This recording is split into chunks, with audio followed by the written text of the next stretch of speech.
Como você pode aumentar a lucratividade de uma empresa ou do seu negócio aí, sem necessariamente ter que vender para mais pessoas ou aumentar a sua quantidade de vendas? Meu nome é Vitor Ortiz, você está na Grana Escola de Negócios e nesse vídeo aqui a gente vai tratar sobre esse tema, que é você conseguir aumentar a lucratividade do seu negócio sem que necessariamente você tenha que escalar ele, sem que necessariamente você tenha que aumentar a quantidade de vendas, porque obviamente, né, você vai lucrar mais se você vender mais. Mas o ponto aqui é como otimizar a minha empresa ou o meu negócio para que eu consiga lucrar mais, mesmo continuando vendendo o que eu vendo, né? Ou que eu consiga lucrar mais desde o início da minha empresa já com uma estrutura um pouco otimizada, tá? E o primeiro passo aqui que eu vou te falar sobre esse assunto é a redução de custo fixo, tá? Como que a redução de custo fixo ela pode impactar na lucratividade do seu negócio? Bom, primeiro deixa eu fazer um parênteses aqui para você entender o que, que é um custo fixo, tá? O que é um custo fixo dentro de um negócio, de uma empresa? Custo fixo é todo aquele custo que você tem dentro da empresa que, independente da quantidade que você vender, do seu número de vendas, né, você vai ter que pagar a mesma coisa. Ou seja, você vendeu 100 mil, você vai pagar a mesma coisa. Você vendeu R$ 0 aquele mês, você vai continuar pagando o mesmo valor desse custo, né? Então, custo fixo é tudo aquilo que eu pago o mesmo valor, independente do quanto eu vendo, do quanto eu lucro. O que são exemplos de custo fixo, por exemplo, né? São aluguéis, né? O aluguel do lugar onde sua empresa funciona é um custo fixo. Funcionários são custo fixo, né? Uh, Empréstimos são custos fixos, né? Uh, Enfim, todas essas coisas que você precisa pagar mesmo sem faturar, né? E de que forma a redução desses custos fixos consegue te dar mais lucratividade? É o seguinte, quando você abre uma empresa, né, o principal inimigo do lucro e da sobrevivência da sua empresa chama-se custo fixo. Por quê? Porque o custo fixo, geralmente, ele morde uma grande fatia do seu faturamento, né? E você não tem para onde correr, você precisa pagar aquilo. Então, quanto mais você reduzir esses custos, fazendo o que a gente chama de downsize, que é diminuir o tamanho, né? Quanto mais você diminuir o tamanho da sua empresa em termos de custo fixo, ou seja, se eu pago um aluguel de R$ 3.000, é você parar e pensar: será que eu consigo fazer a mesma coisa pagando um aluguel de R$ 1.500, né? Porque muitas vezes você consegue, às vezes um bom espaço lá daquele aluguel de R$ 3.000 que você está pagando, você não está nem usando. Você poderia estar numa salinha menor de R$ 1.500. Então, é o downsize, é diminuir o tamanho da empresa, né? E continuar faturando a mesma coisa. Então, redução de custo fixo. Será que você pode estar num aluguel mais barato? Será que você precisa de ponto fixo? Por exemplo, às vezes você é uma agência de publicidade, né? Igual eu sou fundador de uma agência de publicidade que não tem um ponto fixo, porque a gente atende cliente de fora do estado até, né? Então a gente tem um lugar onde a gente trabalha, mas assim, não é exposto para a rua, né? Então você precisa mesmo de um ponto fixo caríssimo no centro da cidade, né? Será que o seu negócio comporta isso? Porque às vezes você consegue um aluguel mais barato, né?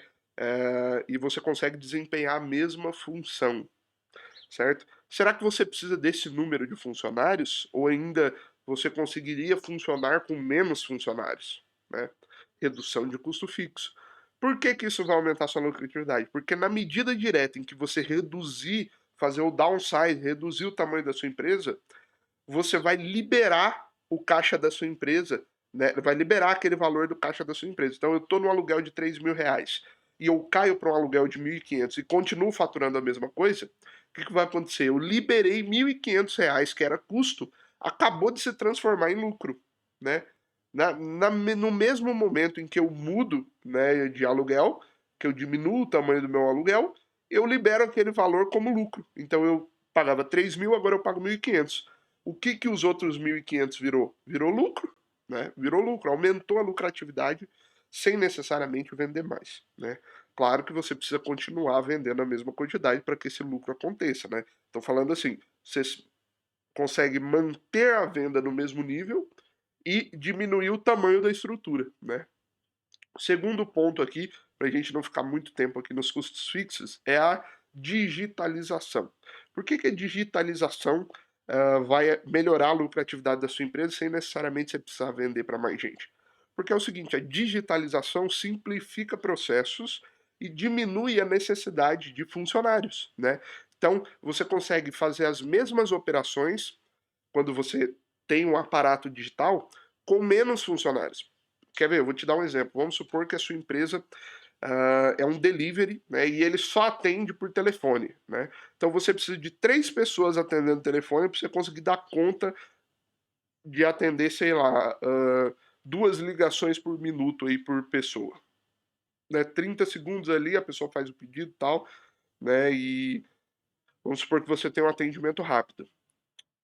Agora eu vou te colocar a seguinte pergunta: se você colocasse um atendimento virtual, né, no WhatsApp, às vezes você precisaria ter um único funcionário para poder atender várias pessoas no WhatsApp. É assim que funciona a delivery hoje em dia, né? Tem uma pessoa para atender e um monte de mensagem no WhatsApp. Por quê? Porque como se torna digital, é melhor de gerenciar. A pessoa entra ali, manda uma mensagem, ó, aguarda um pouquinho, tal, ou então ela dispara uma mensagem automática que ela não precisa nem digitar para a pessoa escrito.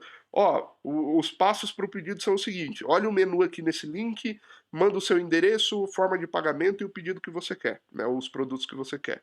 Então, ó como otimiza a coisa. Ao invés de 3 pessoas atendendo o telefone, estou fazendo uma situação hipotética aqui, né? Dificilmente um delivery vai precisar de 3 pessoas atendendo o telefone. Mas, ao invés de 3 pessoas atendendo o telefone nessa situação hipotética, você precisaria de uma única pessoa atendendo o WhatsApp digitalmente, né?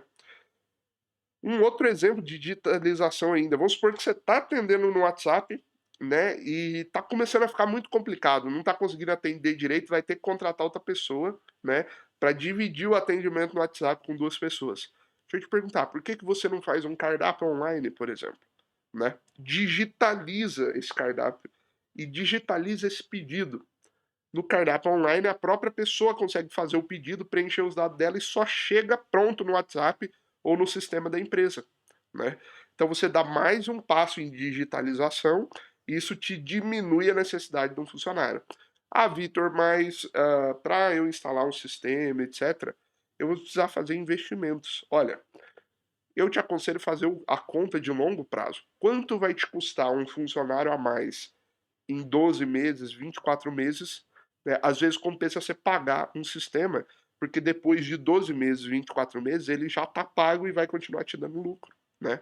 Então, invista em digitalização, sim. A digitalização vai liberar custo, né? Custo fixo dos seus funcionários, principalmente. Terceiro ponto, redução de custo com terceirização. Aqui tem um ponto, até aqui a gente falou de diminuir quadro de funcionário, reduzir custo fixo, e aqui, né, pela primeira vez eu vou falar assim, tem alguns momentos em que é interessante aumentar o número de funcionários para poder aumentar a lucratividade e diminuir custo, né? Como assim, Vitor? Vamos supor que uma boa parte da sua produção é terceirizada, ou seja, você paga outras empresas para fazerem aquele trabalho, né? Nesse ponto, se você conseguir, ao invés de pagar outra empresa para fazer aquele trabalho, você mesmo contratar as pessoas que fazem aquele trabalho e transformá-las em funcionário da sua empresa, é mais barato a longo prazo do que você terceirizar, tá? Claro que vai depender do caso, tem coisa que é melhor terceirizar, né? Mas via de regra, a terceirização sempre vai ser mais cara do que o funcionário, né? Ah, Vitor, mas o funcionário tem imposto, tem dor de cabeça. Sim, exatamente. Por isso que eu falei, às vezes é mais cômodo e melhor terceirizar. Mas se você quer aumentar a lucratividade, você vai precisar assumir risco, assumir problema. Então, por exemplo, se eu sou um arquiteto, né, e eu fecho uma casa para fazer, eu vou lá e tenho que contratar uma empreiteira para construir a casa. Vai sair muito mais barato eu construir essa casa se ao invés de contratar uma empreiteira, eu mesmo for a empreiteira, eu mesmo ter contratado os pedreiros, né, e transformado eles em meus funcionários. Por quê? Porque a mão de obra, né, do funcionário no Brasil é mais barata do que a mão de obra da empresa. Por quê? Porque quando você terceiriza uma empresa, ela tem um monte de custo e ela tem que ter lucro, então ela está te cobrando a mais por isso.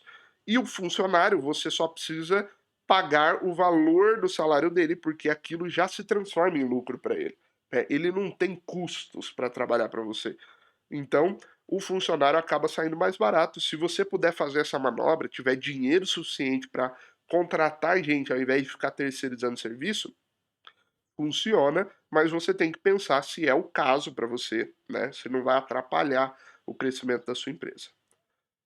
Quarto passo aqui para você aumentar a lucratividade. Ah, e aí deixa eu fazer um porém aqui no terceiro passo. Por que que isso aumenta a lucratividade? Porque você reduz o seu gasto e você coloca mais dinheiro no caixa da empresa. Então eu vendia 100 mil e gastava 10 mil com terceirização, né? Quando eu contratar os funcionários, eu vou vender 100 mil e vou gastar só 6 mil com funcionários. Eu botei 4 mil reais no caixa da minha empresa como lucro, tá? Só porque eu fiz essa mudança, né? Mas como eu disse, essa mudança vai ter mais risco, você vai ter que assumir mais responsabilidades, etc. Quarto passo aqui, criar um valor de marca para que você possa cobrar mais caro pelos seus produtos. Então, você está vendendo o produto a 100 reais, né? E todo o mercado, todos os seus concorrentes, também estão vendendo a mais ou menos 100 reais. Então, você está na média. Como você faz para lucrar mais sem vender mais produtos? Você tem que conseguir aumentar o valor desse produto. Vitor, mas todo mundo do mercado está vendendo a 100 reais. Então, como você faz para poder cobrar mais por um produto que todo mundo já está cobrando aquele valor de 100 reais? Você precisa agregar valor à sua marca. Você quer um exemplo claro disso? Eu estou gravando aqui de frente para um MacBook.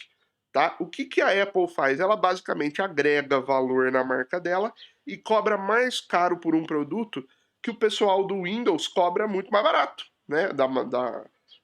Que um computador Windows é muito mais barato que um computador Apple, né? E os dois não são o mesmo produto? Basicamente são, né? A memória RAM, as peças internas são muito parecidas. O que, que muda? Muda o sistema, que é muito melhor desenvolvido, agrega valor para o produto e muda o valor de marca, né? A percepção de valor da Apple, a construção do computador, o design, né? Tudo isso aumenta o valor da marca, faz com que aquela marca valha mais para o consumidor, sem que necessariamente o produto valha mais, né? Por exemplo, o custo para produzir um computador Apple provavelmente é muito parecido com o custo de produzir um computador Windows, né? Só que a Apple cobra mais por esse computador. Por quê? Porque ela conseguiu agregar mais valor através das melhorias no produto e através do valor de marca. O que é valor de marca? É a percepção que o público tem da sua marca, né? E como você faz isso? Você precisa aprender sobre publicidade e investir em publicidade, em marketing, para fazer com que a sua marca seja percebida como uma marca que vale mais que as outras.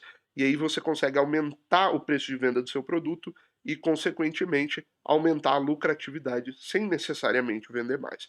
Pessoal, esses foram os 4 passos aqui para você aumentar a lucratividade da sua empresa, né? Eu espero que você tenha gostado do vídeo.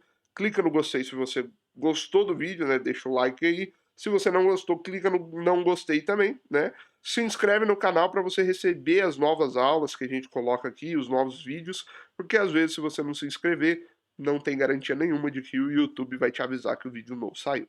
Beleza, pessoal? Um abraço e até o próximo vídeo.